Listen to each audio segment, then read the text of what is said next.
أعوذ بالله من الشيطان الرجيم بسم الله الرحمن الرحيم وما أرسلناك إلا رحمة للعالمين قال النبي صلى الله عليه وسلم بعثت لأتمم مكارم الأخلاق أو كما قال عليه الصلاة والسلام رب اشرح لي صدري ويسر لي أمري واحلل عقدة من لساني يفقه قولي سبحانك لا علم لنا إلا ما علمتنا إنك أنت العليم الحكيم اللهم صل على سيدنا محمد وعطرته بعدد كل معلوم لك. معزز سامعین کرام، تقریباً 2-3 جمعہ سے سیرت محمد الرسول اللہ صلی اللہ علیہ وسلم کی کچھ باتیں آپ حضرات کے سامنے آئیں.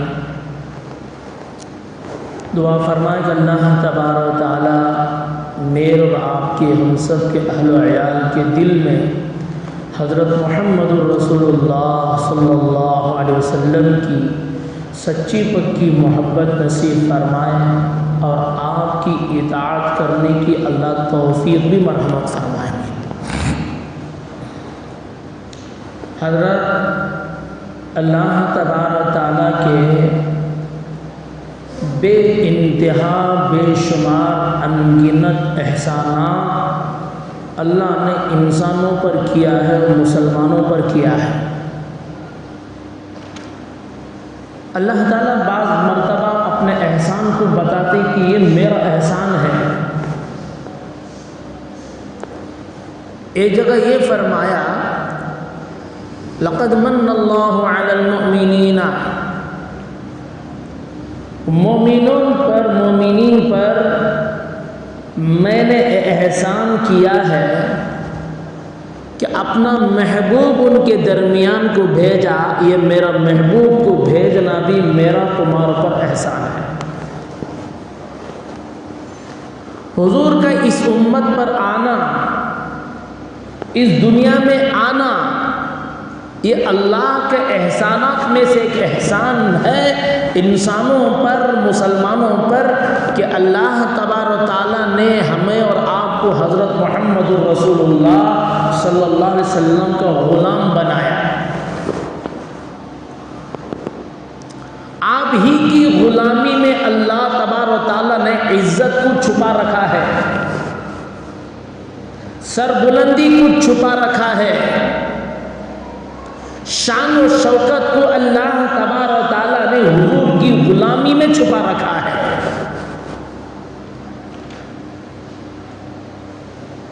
آپ سے بغاوت، نعوذ باللہ من ذالک، آپ کی مخالفت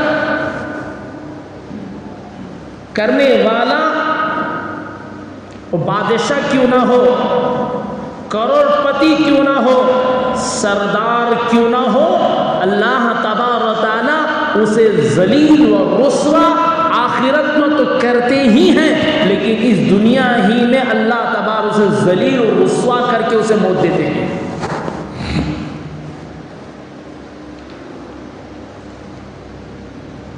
حضور کی اطاعت میں اللہ نے عزت کو چھپا رکھا ہے. یہ اللہ تبارک تعالیٰ کی کائنات ہے.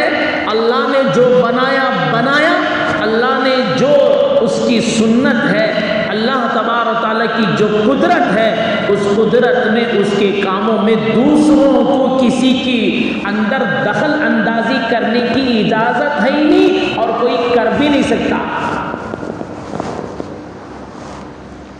مثال کے طور پر سمجھنے کے لیے بات کہہ دوں، سورج نکلتا ہے، اجالا ہوتا ہے کہ نہیں ہوتا؟ ارے اجالا ہوتا نہیں ہوتا بابا، ساری دنیا والے مل کر سورج کی روشنی کو روکنا چاہیں، اندھیرا کرنا چاہے، کر سکتی کی؟ تمہارے گھر کا بلب کو روشن کر کے اسے اندھیرا کر سکتی؟ تمہارے گھر کا کمرہ کالا کپڑا لپٹے کی، کالا پلاسٹک لپٹے کی، کیا کیا جگاڑ کر کو کیا کر اس کی روشنی کو بند کر سکتے؟ لیکن اللہ تبارک تعالیٰ نے جو بنایا اس کے کاموں میں دخل اندازی یہ ہرگز ہو نہیں سکتی۔ کر سکتی کی؟ سارے سائنسدان کو کر سکتی کی سورج نکلے اور اندھیرا ہو جائے؟ ہو نہیں سکتا۔ یہ خدا کی قدرت ہے جو بنایا۔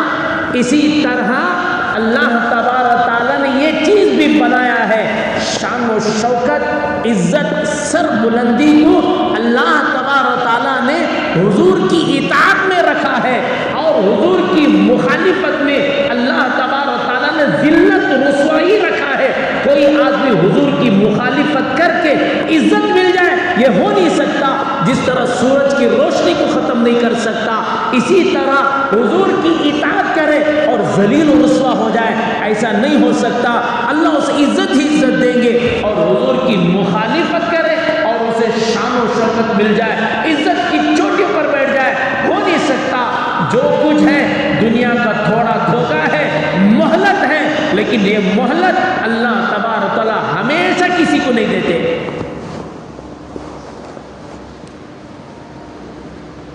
اس دنیا ہی میں اللہ تبارک تعالیٰ نے ان ذلیلوں کو ذلیل کیا ہے، عبرتناک نشان بنایا ہے، اور ذلت کی موت اللہ تبارک تعالیٰ نے ان ذلیلوں کو دے رکھا ہے۔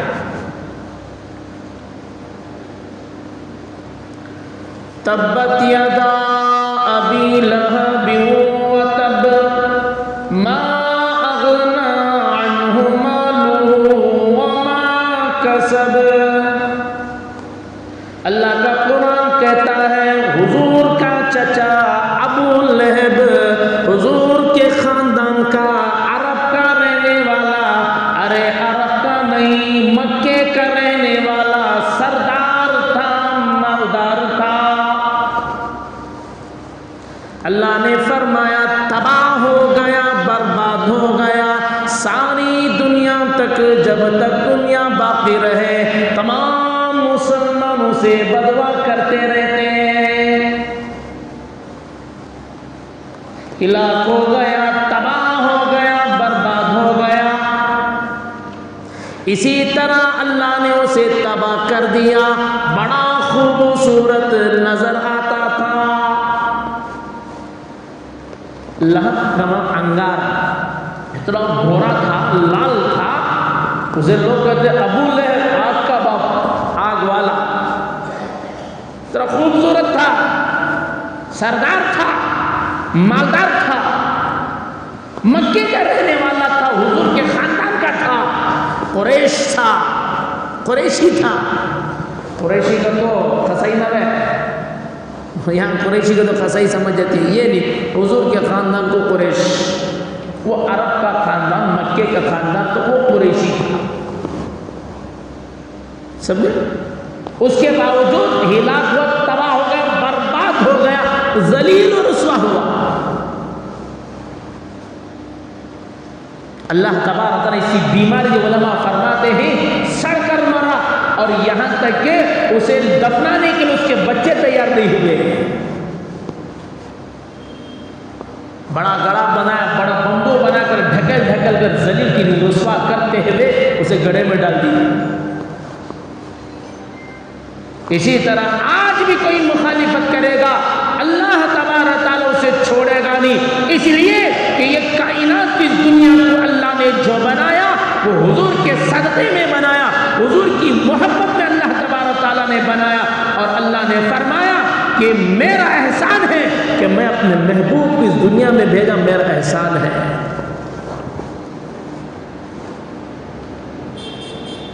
حضور کی مخالفت صرف عرب والا نہیں، ہندوستان والا کرے گا تم اور میں نعوذ باللہ من ذالک اگر مخالفت کریں گے اللہ ذلیل و رسوا کرے گا، نہ ہمارا مال کام آئے گا، نہ ہماری اولاد کام آئے گی، نہ عزتیں کام آئے گی، نہ عہدہ کام آئے گا۔ ابو لہب کی اولاد کام نہیں آئے اسے،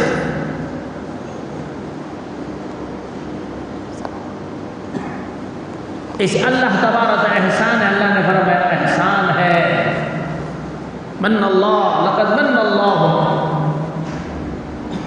لقد اللہ تبارک احسان۔ اور دوسری علماء فرماتے ہیں من کا معنی میٹھا، مطلب یہ ہے کہ حضور کی اس کائنات میں آنے سے پہلے اس دنیا میں مٹھاس نہیں تھی، اللہ نے آپ کو بھیجا تو اس کائنات میں مٹھاس آ گئی۔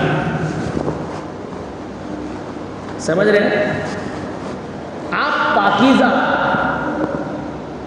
آپ کے اخلاق پاکیزہ، آپ کی عادتیں پاکیزہ، آپ کی تعلیمات پاکیزہ، آپ کی سنتیں پاکیزہ، آپ کے اخلاق پاکیزہ، آپ کی زندگی پاکیزہ، آپ کی تجارت پاکیزہ، آپ کا نکاح پاکیزہ، آپ کے معاشرت پاکیزہ، آپ کے اخلاق پاکیزہ، آپ کا لین دین پاکیزہ، آپ کی بات چیت پاکیزہ، آپ کا معاملہ کرنا پاکیزہ، سارے کے سارے اللہ تبارک تعالیٰ نے سارے شعبوں میں اللہ تبارک تعالیٰ آپ کے نبی صلی اللہ علیہ وسلم کو بتا دیا کہ کون جس شعبے میں ہے وہ کس طرح زندگی گزارنا ہے۔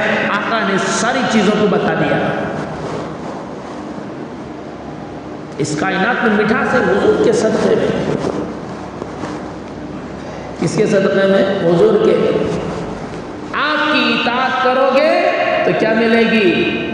دنیا کی شان و شوکت بھی ملے گی، عزت کی چوٹیوں پر پہنچے گے، موت بھی صحیح آئے گی، آخرت کی زندگی تو ہے ہی، اللہ اس کی دنیا کی زندگی بھی برباد نہیں کرتا۔ اس لیے گلشن جمعہ میں نے کہا صرف محبت ہے، اطاعت کی تو کامیابی نہیں، صرف اطاعت ہے محبت سے خالی ہے یہ بھی ناکام رہے گا۔ حضور کی اطاعت فرما برداری بھی کرنا پڑے گا اور حضور سے محبت بھی کرنا پڑے گا، دونوں چیزیں شامل حال رہیں گی، اللہ تبارک دنیا آخرت میں کامیاب کریں گے اس کو۔ بات جو چل رہی تھی اس آیت کے تحت میں نے بتایا، گزشتہ جمعہ جہاں تک بات ٹہری تھی یاد ہے؟ شروع میں کیا بولے وہ چاہتے ہیں تو کیا فائدہ بولو، پوری ترتیب سے سرکاروں میں حضور کے دادا جو ہے خواجہ عبد المطلب، نامہ بھی یاد رکھو اندر خواب دیکھے تھے اور امید تھی، کیا تھا؟ ایک آس سی تمنا تھی زمزم کا کنواں کھودے مل۔ پھر وہ گزشتہ جمعہ بات آئی جب زمزم کا کنواں ہے تب اس وقت انہوں نے منت مانی تھی کہ اگر زمزم ملے گا تو کیا کروں گا؟ 10 بیٹے مجھے ہو جائیں، ایک بیٹے کو اللہ کے نام پر، خدا کے نام پر، اللہ کے نہیں خدا کے نام پر قربان کر دوں گا۔ پھر اس کے بعد کیا ہوا؟ جب زمزم کھودنے لگے، زمزم کی آس کھودنے شروع کیے، قریش کے دیگر سردار لوگ آ کر جھگڑا کرنے لگے، یہ عزت صرف تمہیں ملے یہ نہیں ہو سکتا، ہمیں بھی اس کام میں شامل حال کرو، ہم بھی رہیں گے، صرف تمہیں۔ پھر عبد المطلب کی خواہش تھی کہ مجھے ملے، صرف تمہارا حق نہیں ہمارا بھی حق رہے گا، اس لیے کہ آج کے دور میں بھی حق جتانے والے بہت رہتے ہیں، حق دینے والے بہت کم رہتے ہیں۔ میرا نہیں کیا، میں نہیں کیا، یہ تو بہت ملیں گے، لے بھی تیرا حق ہے، یہ دینے والے بہت کم رہیں گے، یاد رکھیے۔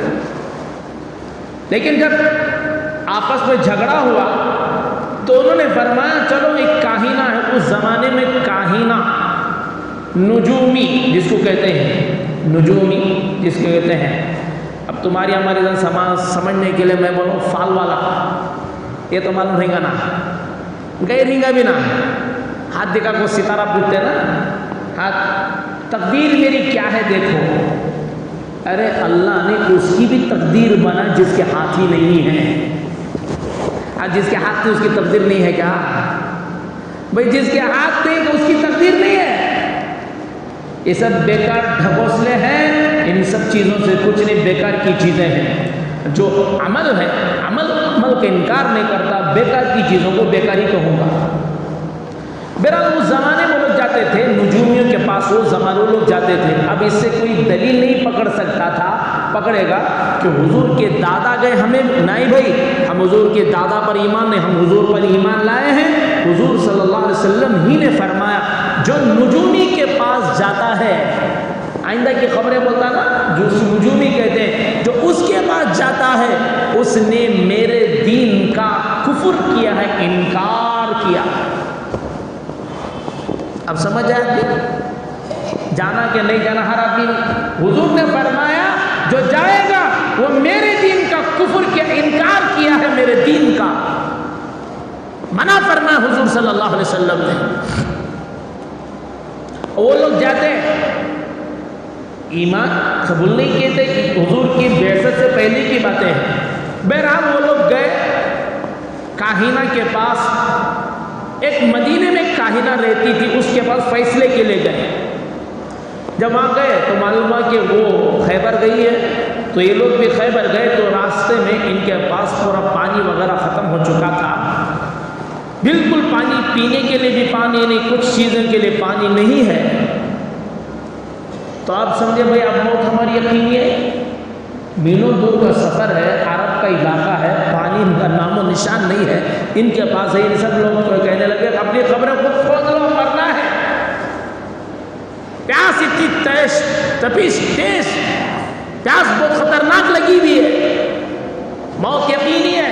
اللہ کا کرنا یہ ہوا خواجہ عبد المطلب جو حضور کے دادا ہیں، جہاں پر اونٹ کو باندھے ہوئے تھے وہاں پانی کے آثار نظر، وہاں پانی مل گیا. تو پھر کھودا، کچھ پانی ملا، پی گئے، پھر خیبر پہنچے. یہ سارے واقعات بتائے. تو اس کاہنہ نے فرمایا میرے پاس فیصلے کے لیے کیوں آئے ہو؟ جب تمہیں ضرورت تھی پانی اس کے ذریعے سے تمہیں ملا، جب وہیں فیصلہ ہو چکا ہے اور تمہیں زمزم نہیں تھا، اس کی کوشش کی وجہ سے، اس کے ارادے اور کوشش کی وجہ سے تمہیں زمزم ملا، تو زمزم کا حق تمہارا نہیں ہے، بلکہ اسی عبد المطلب ہی کا زمزم پر بھی حق ہے. جس طرح اس نے یہاں تمہاری جان بچائی، وہاں پر بھی تمہاری پانی کے لیے سہولت اس نے کیا. تو کس کا ہے؟ عبد المطلب ہی کا زمزم پر حق ہے. اس نے فیصلہ کر دیا. انہوں نے منت مانی تھی بیٹے ہوں گے تو کیا کر دوں گا، قربان کر دوں گا. پھر اپنے بیٹے کو لے گئے. اس زمانے میں صفا مروہ پہاڑ اب اسٹریٹ بنا دلی، 3-4 فلور ہے. کون کون جا کوئی ارے کون کہیں سمجھ میں نہیں آ رہا. نہیں یار ہوگی دینا لی گئے. صفا مروہ کون ہاتھوں کو دیں گے، صفا مروہ کو کون جا کر ہیں. الحمدللہ میں گیا ہوں. اللہ مجھے بار بار جانے کی تو کون اٹھائے، اللہ ان کو بار بار توفیق مرحمت فرما. آمین. وہاں اب تو اسٹریٹ ہے. پہلے صفا میں کونے میں ایک بت کو رکھا گیا تھا. مروہ وہاں پر بھی ان لوگوں نے بت کو رکھا تھا. نائلہ ایسے کچھ بتوں کے نام ہے، اس کو رکھا گیا تھا. تو وہاں پر جب قربان کرنے کے لیے لے جانے لگے تو پھر قریش لوگوں یہ کام نہیں ہو سکتا، اگر تو کرے گا اس کو باقی کون رکھے گا، یہ غلط بات، ایسا نہیں ہو سکتا.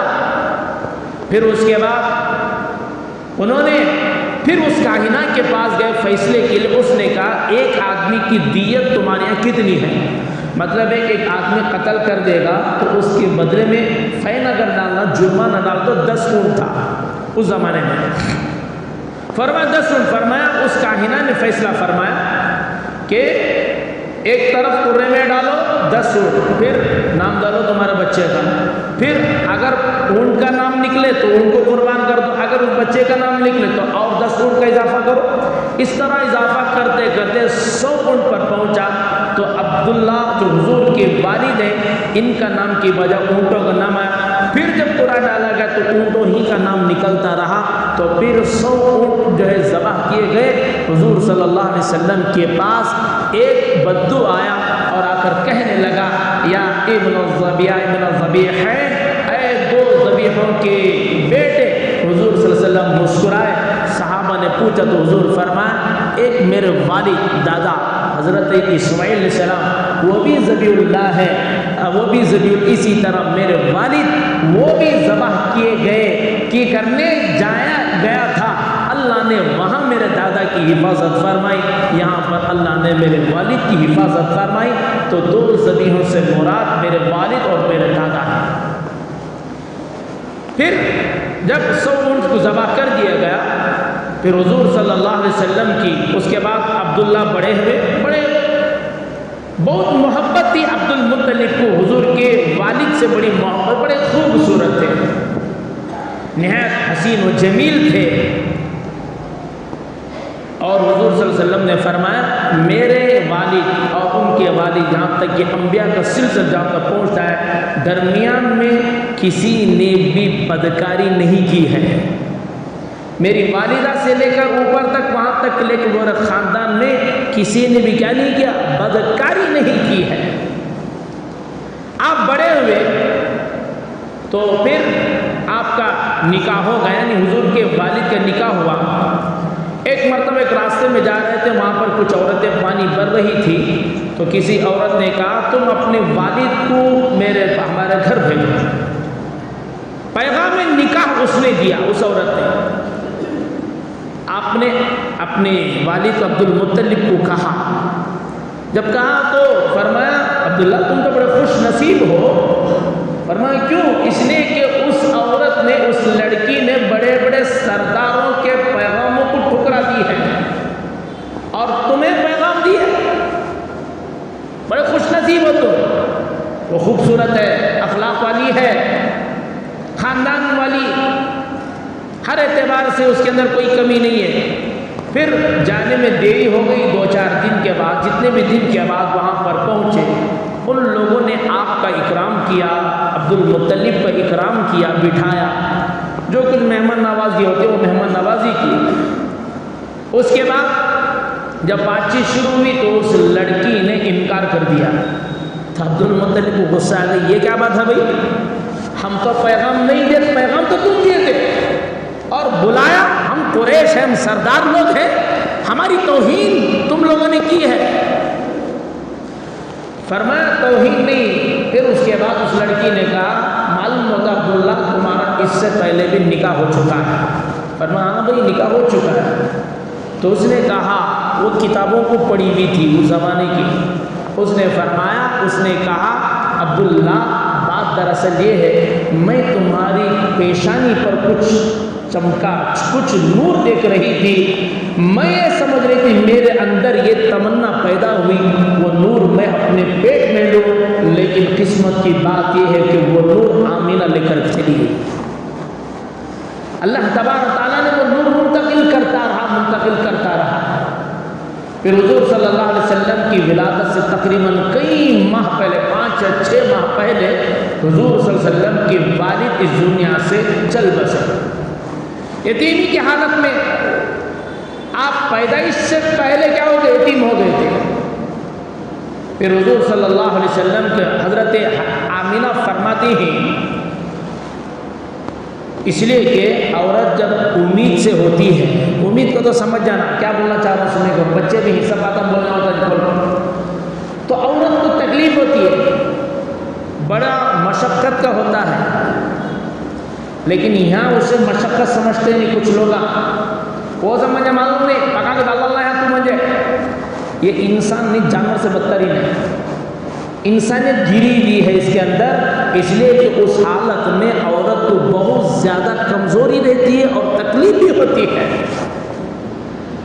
اسی لیے حضور صلی اللہ علیہ وسلم نے فرمایا، ایک صحابی آئے اور آ کر فرمایا یا رسول اللہ صلی اللہ علیہ وسلم، میں اپنی والدہ کو جو ہے اپنے کاندھے پر بٹھا کر، اپنے سر پر بٹھا کر حج کرایا، طواف کرایا، صفا مروہ کی سعی کرایا، بعض مرتبہ والدہ کی گندگی میرے اوپر پڑ جاتی، نہلاتا، جو کچھ کرنا وہ کرتا، خدمت میں کرتا رہا، کیا میں اپنی ماں کا حق ادا کیا؟ حضور صلی اللہ علیہ وسلم نے فرمایا، ارے تو حق ادا کرنے کی بات کرتا ہے، تو نے ایک جو ماں کو تکلیف میں ایک آہ نکالی ہے، اس آہ کا بدلہ اب تک نہیں ہوا ہے۔ آج بمڑے مارو، ماں کو ایسے الفاظ کہتے، اللہ حفاظت فرمائے، ایسے الفاظ میں اس منبر رسول پر بیٹھ کر نہیں کہہ سکتا، بول سکتا ہوں، ماں باپ آ کے شکایت کرتے ہیں حضرت دعا کرو، فلاں ہے، فلاں ایسا ہے۔ اب دعا کرنے کے لیے ہمیں اتنا بیٹھی کیا دوسرا کیا کرنا ہے؟ دعا مانگنے کا بیٹھی اگر دعا کرو، یہ کرو، وہ کرو، سن لیتی، دعا کر دی، پتہ بولنا تو اچھی بات نہیں نا معاملے کو، کئی کو بولنا، وہ اپنا دل کا بوجھ ہلکا کرنے کے لیے بولتے ہیں، اللہ نے توفیق دیا تو دعا مانتے ہیں، بھول گئے تو ہم کیا بھی نہیں کر سکتے۔ لیکن ماں باپ کی اس میں ذمہ داری ہے، تم نے ان کو صحیح راستے پر نہیں ڈالا، جس کی وجہ سے آج یہ حالت دیکھ رہے ہو۔ بہرحال عورت اس وقت میں بڑی تکلیف میں رہتی ہے، تو لیکن حضرت آمینہ فرماتے مجھے حمل کا پتہ تک نہیں چلتا تھا، اللہ نے ایسی سہولت پر حمد فرما دی، حضور کو کچھ بھی انہیں بوجھ تک محسوس نہیں ہوتا تھا۔ آپ کی ولادت کے وقت جو ہے اس زمانے میں جو داعیہ ہوتی تھی، نظام میں ڈاکٹر بول رہے، پہلے زمانے میں ہمارے باپ دادا کے زمانے چلتے ڈاکٹر کے پاس جاتے نہیں تھے، کوئی گاؤں میں ایک عورت ہوتی تھی جو سارے زچگی کے کام وہ کرا کرتی تھی، اس زمانے تو وہ تھی حضرت عبد الرحمن بن عوف رضی اللہ تعالیٰ عنہ کی والدہ وہاں پر اس وقت موجود تھی زچگی کے کام کی، تو فرماتی ہر آدمی کی بات یہ ہے جب بچہ پیدا ہوتا ہے جسم پر گندگی ہی گندگی رہتی ہے، سب کا اٹھا لے، جسم پر گندگی ہوتی ہے، ہاسپٹل میں پیدا ہوا تو بھی گندگی، گھر میں پیدا ہوا تو گندگی، پھر اس کو دھویا جاتا ہے، نہلایا جاتا ہے، اس کے بعد تمہارا حوالہ کرتی ہیں، انہیں ناک کو لگاتا، انہیں انچھاں کو لگاتا، خدا کا شکر ادا کرتا نہیں، اللہ تعالیٰ تو توفیق مرحمت فرمایا، تو نے جو ہے ایک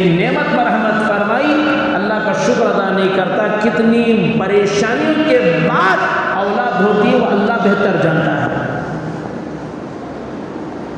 زندگی موت کا سوال بھی رہتا ہے، بعض مرتبہ تو مرد مانا کیا باہر گیا آگا، عورت کو زندگی موت کا مسئلہ رہتا ہے، اس کے اوپر بیٹی پیدا ہوگی نہیں جاتا چھنی، اس لے کو جاتا چھنی، کہاں کی مٹھائی بھائی، کیا بھائی مٹھائی، کہاں کی مٹھائی بھائی، کوئی بھی بیٹی ہوگی نا۔ اچھا اسی طرح بیٹی سے نفرت ہوتی تو تجھے بیوی کا ملتی، تیری ضرورت پوری ہوئی تیری بیوی کا ملتی، ارے تجھے ماں کا میسر ہوتی، ذرا ذرا بول کو چل رہا سو، تجھے ماچ نہیں ملتی تھی، تو پیدا ہی نہیں ہوتا تھا، خدا کی دین ہے، اس پر انکار نہیں کرنا چاہیے۔ خیر عنوان دوسرا چلا جاتا، میں اس عنوان پر آتا ہوں، حضور جب پیدا ہوئے غلاظت نجاست سے بالکل پاک جسم میں آپ کی ذرہ برابر بھی گندگی نہیں تھی، اسی لیے فرمایا آپ کی زندگی بھی پاکیزہ، آپ کی ولادت بھی پاکیزہ، آپ کے اخلاق بھی پاکیزہ، آپ کی کردار بھی پاکیزہ، آپ کی زبان بھی پاکیزہ، آپ کی گفتار بھی پاکیزہ، آپ کی تعلیمات بھی پاکیزہ، آپ کی شریعت بھی پاکیزہ، آپ کی اللہ نے جو کتاب دیا وہ بھی پاکیزہ، آپ کی نکاح بھی پاکیزہ، آپ کی زندگی بھی پاکیزہ، آپ کی دنیا سے پردہ فرمانا وہ بھی اللہ تبارک تعالیٰ نے مقدر فرمایا۔ اللہ نے فرمایا جو ان کے راستے پر چلے گا اللہ پاک اسے دنیا آخرت میں کامیاب فرمائیں گے۔ اسی طرح آپ صلی اللہ علیہ وسلم جب آپ صلی اللہ علیہ وسلم جب دنیا میں تشریف لائے تو وہ داعیہ کو جو ہے وہ ناف کاٹنے کی ضرورت نہیں پڑی، اللہ تعالیٰ نے پہلے اس کے انتظام کر دیا تھا۔ اسی طرح کے کو حضور صلی اللہ علیہ وسلم پیدائش آپ کو ختنہ کر دیا گیا تھا، اللہ تبارک نے انتظام کر دیا گیا تھا، دنیا میں آ کر کسی نے آپ کے ساتھ یہ کام نہیں کیا۔ اسی طرح آپ پیدا ہوئے ابھی چند لمحے کے ہیں، لیکن اللہ تبارک تعالیٰ کرنا یہ ہوا دنیا والے کو بتا دیا۔ وہ مورخین کی فرماتے ہیں، علماء فرماتے ہیں حضور صلی اللہ علیہ وسلم جیسے تشریف فرماتے لیٹے ہوئے تھے، تھوڑی دیر میں بڑی طاقت کے ساتھ آپ کروٹ بدلے، جس طرح ایک عام آدمی سجدہ کرتا ہے اس طرح آپ نے اپنے ماتھے کو اپنی پیشانی کی زمین پر رکھا اور تھوڑی دیر سجدہ کیا، پھر جو ہے اٹھے اور آسمان کی طرف نظر کیا، انگلی کو اشارہ کیا، پھر آپ اسی طرح جس طرح بچہ سوتا ہے اسی طرح معمولی حالت میں سو گئے۔ یہ امت مسلمہ کو تعلیم دے دیا۔ آپ جیسے پیدا ہوئے تو آپ نے اپنی امت کو نماز کی ترغیب دی ہے۔ جو پہلا آپ صلی اللہ علیہ وسلم کی تعلیم ہے امت کے لیے تعلیم، یہ اس تعلیم سے جتنے لوگ بیٹھے ہیں، جتنے یہاں پر بیٹھے ہیں، یا میری آواز کہاں اور دور تک جاتی ہے یا جا رہی ہے، سب آدمی ہر اپنے گریبان میں جھانک کر دیکھ لے میں نمازی ہوں کیا نمازی نہیں ہوں، ہر آدمی جھانک لے۔ پہلی تعلیم حضور کی یہ ہے، تو اس نماز پڑھنے میں ہمارا کیا کردار ہے دیکھ لے۔ کتنے وقت کی نماز پڑھتا ہے، کتنے ٹائم پڑھ رہا، کتنے دن ہو گیا، کتنا وقت گزر گیا خدا کے دربار میں سجدہ کر کے۔ پہلی تعلیم یہ ہے، اسی لیے فرما قرۃ عینی فی الصلاۃ، میری آنکھوں کی ٹھنڈک نماز میں ہے۔ ہر آدمی اسی لیے کہتا ہوں، صرف دعویٰ کر لینے سے میں حضور کا عاشق، میں محبت کر رہا، پہلے تیرے اندر زندگی میں نماز آئی کہ نہیں آئی دیکھ لے۔ اگر آئی ہے تو پھر محبت کا دعویٰ تو سچائی پر تو جا رہا ہے۔ اگر تیرے اندر یہ چیز نہیں ہے، ارے محبت کی پہلی علامت کی تیرے اندر نہیں پائی، پھر تو جھوٹا ہے، اللہ کی نظر میں بھی تو جھوٹا، رسول اللہ صلی اللہ علیہ وسلم کی نظر میں بھی جھوٹا، اس لیے کہ تو اطاعت سے خالی ہے، خالی دعوے اللہ کے یہاں چلتے نہیں اور اللہ کے یہاں معتبر بھی نہیں۔ عمل کر کے بتا، جو آپ نے بتایا جو کیا۔